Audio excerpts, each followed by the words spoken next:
आणि बदलापूर स्त्रीबीज रॅकेट प्रकरणी एबीपी माझाच्या बातमीचा इम्पॅक्ट पाहायला मिळाला। राज्यातील सर्वच आयव्हीएफ सेंटरची पोलीस आणि आरोग्य विभागाकडून चौकशी करण्याचे आदेश देण्यात आलेले आहेत। नाशिकमधील मालती आयव्हीएफ सेंटरची मान्यता रद्द करण्यात आलेली आहे। मालती आयव्हीएफ सेंटरचे संचालक डॉक्टर अमोल पाटील याला पोलीस कोठडी देखील देण्यात आलेली आहे।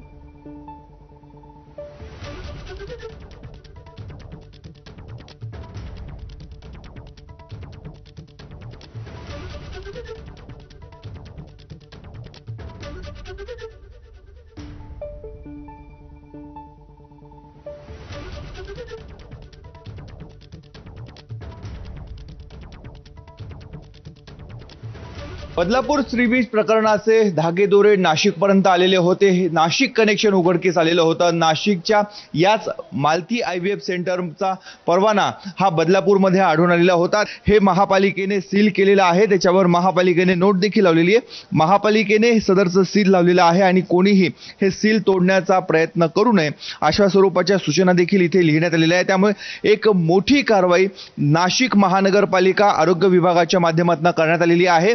गेल्या 4 दिवसापूर्वीच ह्या सेंटरला नोटीस बजावण्यात आलेली होती, कारणे दाखवा नोटीस बजावण्यात आलेली होती आणि तुमच्याकडचे कागदपत्र काय आहे ते महापालिका प्रशासनाच्या आरोग्य विभागाला सादर करावे अशा स्वरूपाच्या सूचना देण्यात आलेल्या होत्या।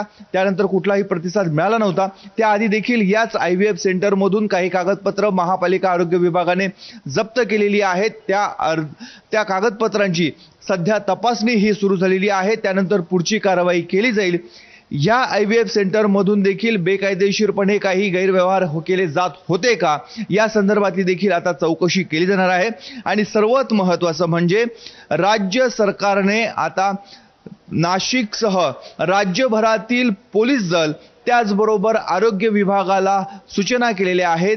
यापुढे राज्यामधल्या प्रत्येक आयव्हीएफ सेंटरची ही गृह विभाग आणि आरोग्य विभाग यांच्या माध्यमातून संयुक्त अशी पाहणी केली जाणार आहे, चौकशी केली जाणार आहे।